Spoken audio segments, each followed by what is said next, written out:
Greetings from the National Archives. I'm David Ferriero, Archivist of the United States, and it's my pleasure to welcome you to tonight's program about former First Lady Nancy Reagan, featuring Karen Tumulty, author of the new biography, The Triumph of Nancy Reagan. Before we begin, I'd like to tell you about two upcoming programs you can view on our YouTube channel. On Tuesday, May 4th, noted constitutional scholar Akhil Reed Amar will discuss his new book, The Words That Made Us, an account of how Americans wrestled with weighty constitutional questions during the country's first half-century.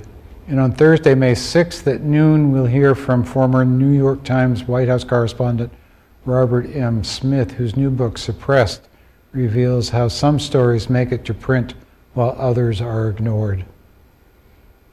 The President's wife, the First Lady, has long been a figure of public fascination, although she holds no official office in the national government. There are no written guidelines for what the presidential spouse should do, and each woman adapts the role to her own interests.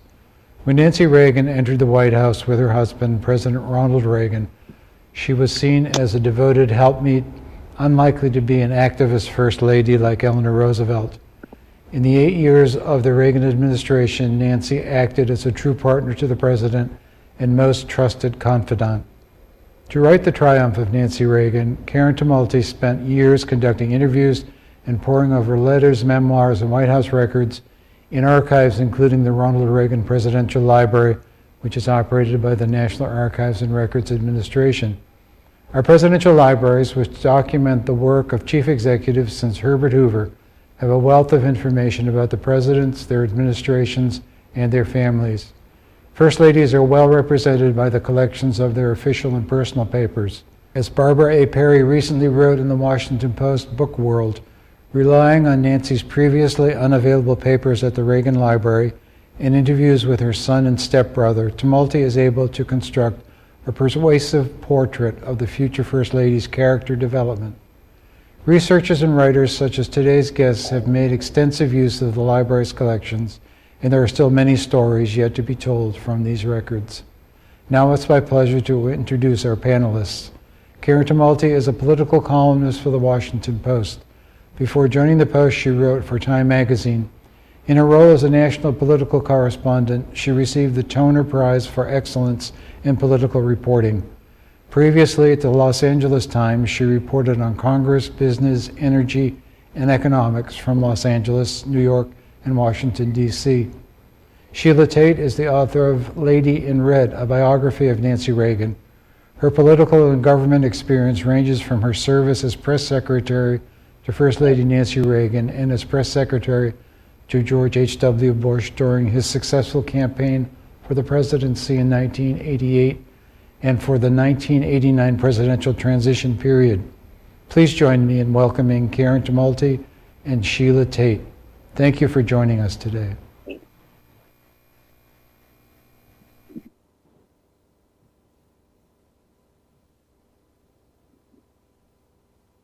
Hi, I'm Sheila Tate. I was assuming Karen would jump on before me because she's really the star of this whole thing. I have read her book. In fact, I spent one whole day reading the entire book because I was mesmerized how someone who did not know Nancy Reagan personally had written such an incredibly honest book. I mean, there's nothing in that book that I would disagree with. And believe me, I've read a lot of these Nancy Reagan books where I did disagree. So I hold Karen in high regard, and I recommend the book to you without any question. Karen?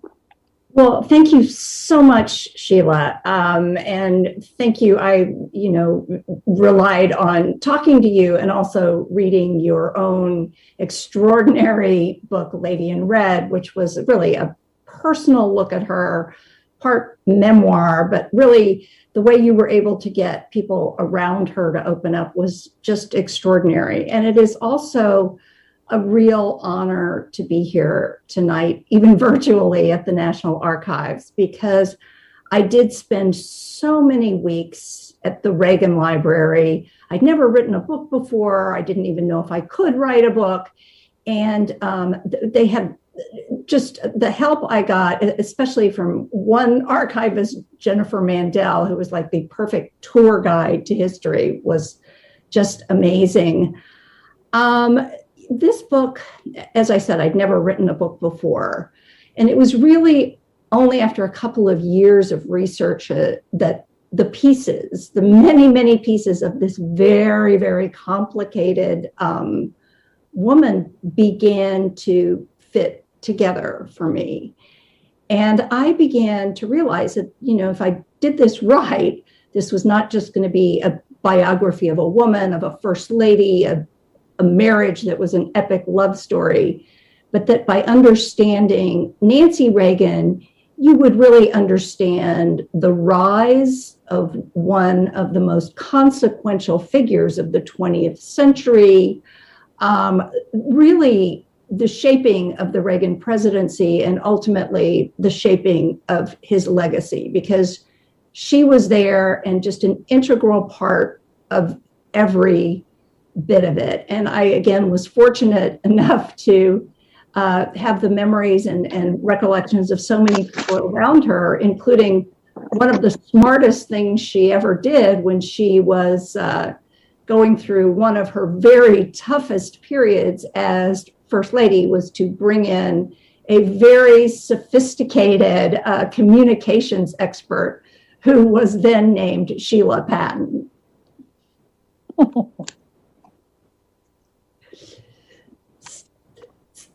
So the truth, can I tell you that the truth of it is that every day was an adventure at the beginning, because none of us knew what we were doing. We just did the best we could, and I think she somehow survived all our experimentation. Well, one thing I was struck by, Sheila, though, was that, people don't necessarily understand that President Reagan, for all of his affability, for all of his gift at connecting with the country, was really a very solitary figure. And Nancy Reagan was truly the only person in the world to whom he was personally close. And I was really surprised as I did my research how important it was for him to have her there with him, because her instincts about the people around him were in many cases superior to his. She seemed to have a better nose for trouble than he did. Certainly she was controversial in her time. She brought a lot of her problems on herself. So as shrewd as she was about his image, she was kind of confoundingly clueless sometimes about her own. But my question for you is, as this was happening in real time, did you guys really understand how important she was to the success of the Reagan presidency? And really, again, not just as his advisor, but that she had an influence on policy. We came to recognize that. When people like Gorbachev he was paying enormous attention to her, he recognized it. So you started to see that. There were a lot of international people who were calling and talking to her. A number of wives of presidents around the world. There were just a lot of interplay that I think they knew that Nancy Reagan could be trusted with whatever they told her or asked her about. She never ever betrayed a trust, and that was like gold, in a political White House. Well, I think that, if she had to pick what she wanted her own legacy to be, I was surprised in talking to George Shultz, really how important she was in helping Shultz to understand that Ronald Reagan, for all of his Cold War, anti-communist rhetoric, really was interested and believed that he could change history by, reaching out to the Soviet Union. This was something that a lot of people in his own administration didn't think was possible. And the other thing I was struck by was how the smart people in that White House, whether it was Schultz or somebody like Chief of Staff James Baker, were the ones who recognized that Nancy Reagan could be a very valuable ally to have, and that if you could get her on your side, and if you could convince her that something was in the president's best interest, that you had a good shot at getting him too. It was almost a lock because she wouldn't, if she was convinced this was something he had to do, it was good for him, it was good for the country, whatever it was, she'd never let up on him until he just said, okay, all right, I'll do it. She was very influential. I think most wives are, that have good marriages tend to be very influential with regard to their husbands. But so why was she so clueless about her own interest? I mean, it was not, given that, the first year of his presidency, as you're being brought aboard, the country is in the worst recession since the Great Depression. It was not politically the smartest time to go redecorating the White House and buying expensive china and borrowing designer fashions. Why was she so clueless about this? I never figured that out. I think she felt, excuse me, I think she felt like she needed to get that house in the order she felt it, the history demanded. And she was just going to go ahead with it. And I think she was willing to pay the price. That was definitely the sense that I got of it. But ultimately, you come up with what is a genius PR strategy, which is to get her to stand up in front of the Gridiron Club, which is a press organization here in Washington, gives one big dinner a year, and sing a song and make fun of herself. Nobody believed Nancy Reagan had a sense of humor, I think, until that moment. So was it hard to talk her into that? No, actually, she... what I did is I got, oh God, this is my memory failing, Helen Thomas to help me. And Helen Thomas was a big shot then in terms of the Gridiron. And I took her with me up to see Nancy and talk about it. And Nancy said, I'll do it. She said, but just let me figure out how I want to do it. And let's keep it a secret. It has to be a secret.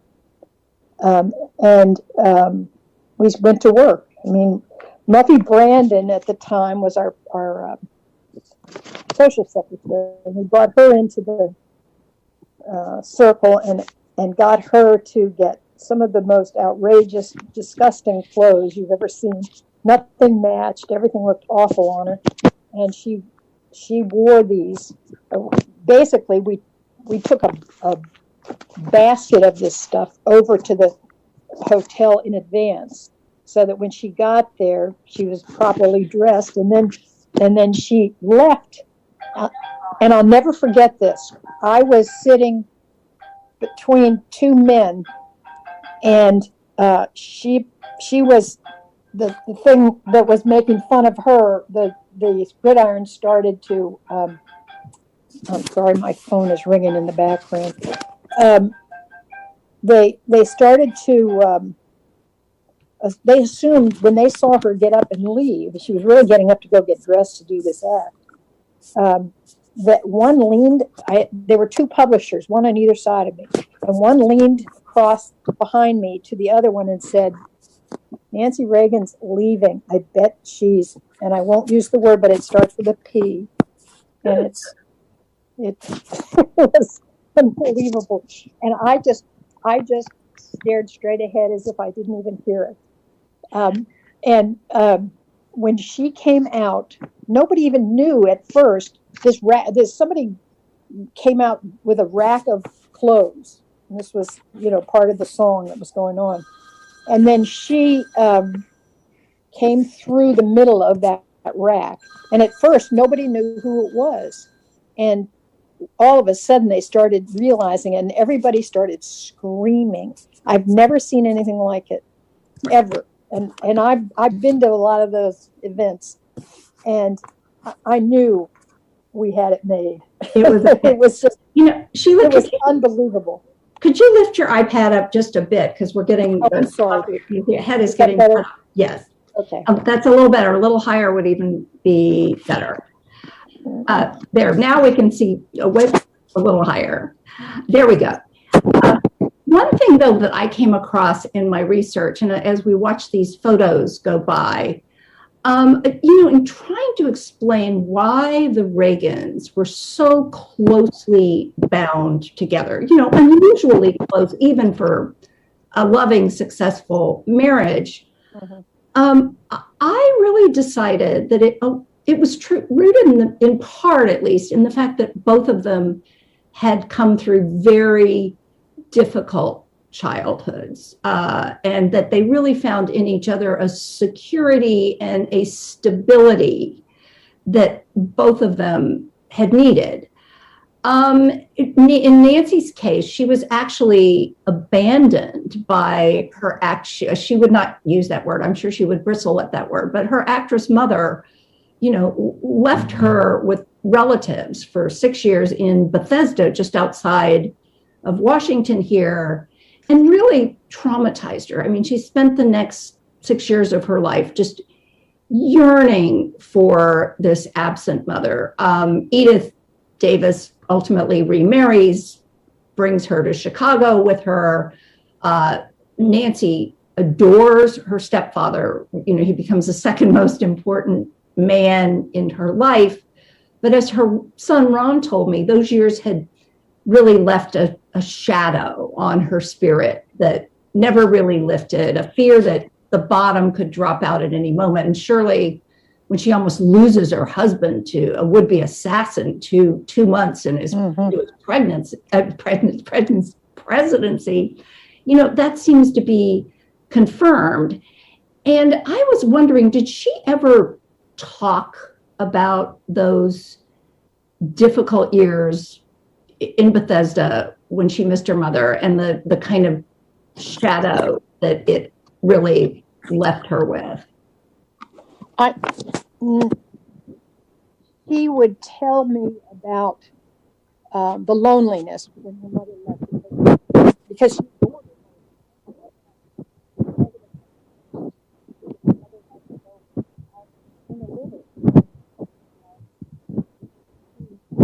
as she got older, she started recognizing how hard it was on both of them. And she was intensely loyal to her mother. I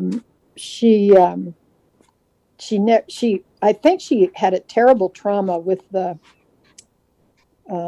father that locked her into the bathroom. Do you remember that story? Yes, that would be her biological father, who she essentially wouldn't even recognize as her father. She was completely estranged from him until he died. Right. Yep. Well, the other thing, of course, the president was the son of an alcoholic who had taken this family from one precarious situation into another.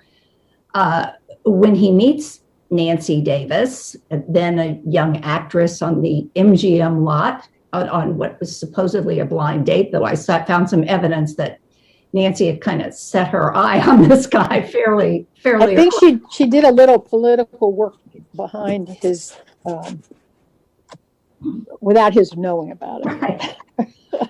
And, he is really people don't realize, a low point of his life when he meets Nancy Davis. He's, he does have the shadows of his own childhood. His first wife has essentially gotten bored with him and walked out. His movie career is coming to an end. he arrives on her doorstep, literally a broken man standing on two canes because his leg has been broken in 6 places in a baseball game. He's been in traction for 2 months. But Ronald Reagan would later say, if Nancy Davis hadn't come along when she did, I would have lost my soul. And even their courtship doesn't exactly go all that smoothly either. I mean, this guy was not easy to pin down.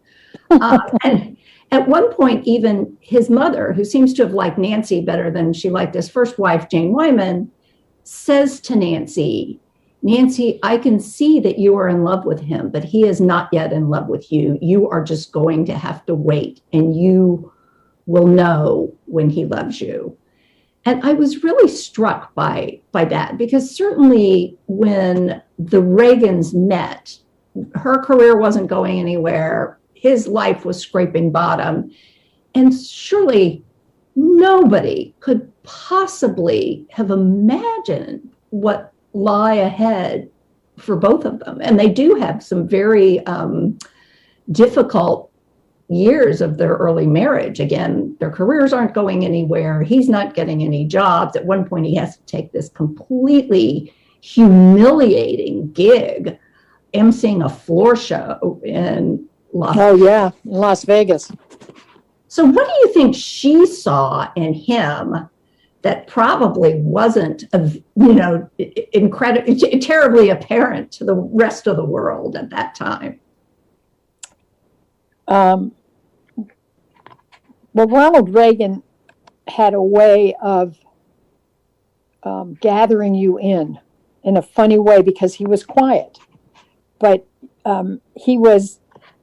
I think she was mesmerized by him. I really do. He was not like most Hollywood guys. He wasn't on the make. He wanted to have a real relationship, and I think she valued that. And I think that's what attracted her to him. Well, she says, that he didn't seem to have the movie star ego. Oh, we are just seeing a picture of the Reagans with Marilyn Monroe. Can I tell the story? Right. It was my favorite little bit of trivia that I dug up when I was doing research for the book. And that is, so Nancy Davis, young actress, not terribly distinguished at that point, comes to Hollywood in 1949. Her screen test is sort of magical. It is set up by, among other people, Spencer Tracy, the famous actor who was actually a childhood friend of hers. So, he gets a big deal director to direct it. And she does well enough to get a contract from the studio in 1949. But the fact that MGM offered a contract to the young Nancy Davis is one of the reasons that it took a pass on another actress that it was considering, named Marilyn Monroe, which I think was probably the worst decision MGM ever made. From a monetary standpoint, you're probably right. So how much did you think that their careers in Hollywood and their understanding of the power of the visuals, the power of the image really shaped the success of his presidency? Well, I think there was an undertone of that. I don't know that it dominated. He was not, there was nothing false about Ronald Reagan. That's one of the things I think we all loved about him. He was a genuine, wonderful human being. And you walked out of the Oval Office proud that he was president. I don't think, I definitely think Hollywood shaped them, gave them an understanding of, what kind of impression they left, and they were always very careful to dress properly. I remember when we were flying to Alaska one time, and he wanted to wear some cruddy old jacket, and she said, no, no, no, no, you can't wear that, you can't wear that. And I remember them arguing back and forth about it, and she finally prevailed, and he wore a nice warm coat. But that was all an image thing in her mind, I'm sure of it. Yeah, it's funny. I came across so many examples. I mean, they were a real married couple, these two. Oh, absolutely. As devoted absolutely. As they were to each other, they would have real married couple arguments. Yeah.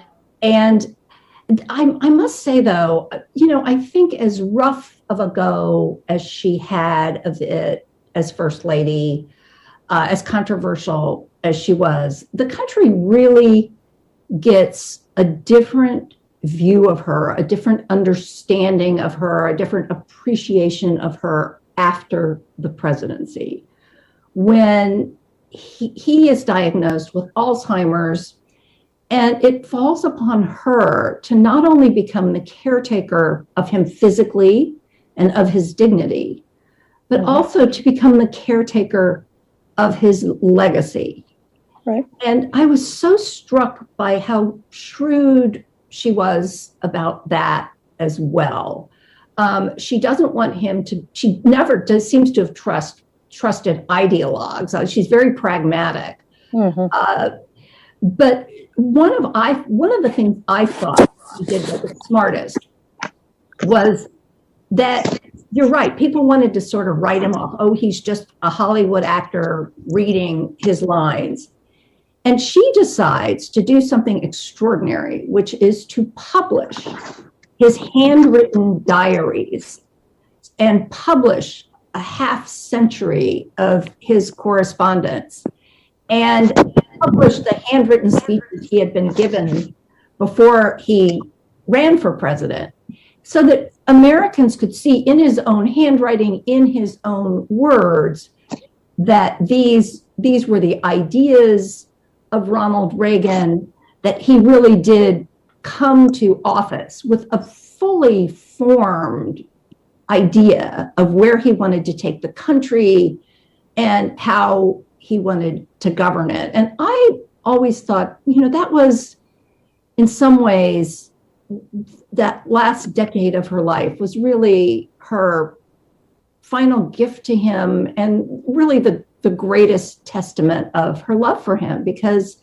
people would no longer cynically think that this adoring gaze that she had cast on him throughout their marriage and their public life was anything but genuine.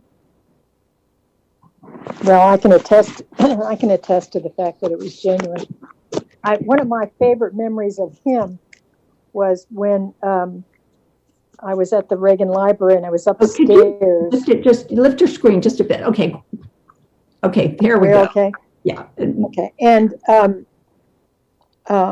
he said, "Hey, Sheila, come here," and he took me over to the facing west, and he leaned down. He says, "Look down, see that down there?" He says, "That's where they're going to plant me." I'll never forget it. He was.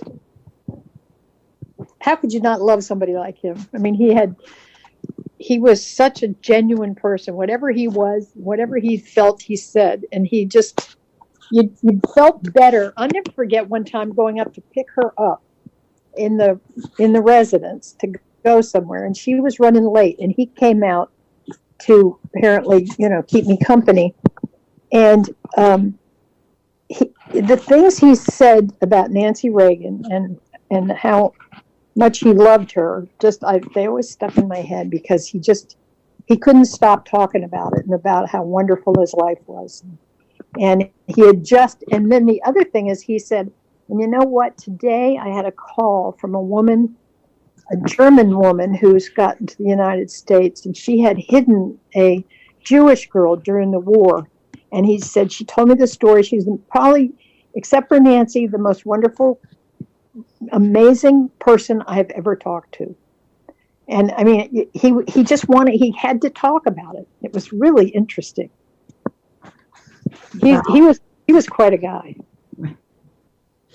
Well, again, I think we are coming to the end of our half hour, but again, Sheila, am so grateful to you and your many insights. And I loved your book, and it was just so valuable to me as I was trying to write mine. So, well, I loved your book. I read it. I sat down early one morning, and I never got up until it was time for dinner.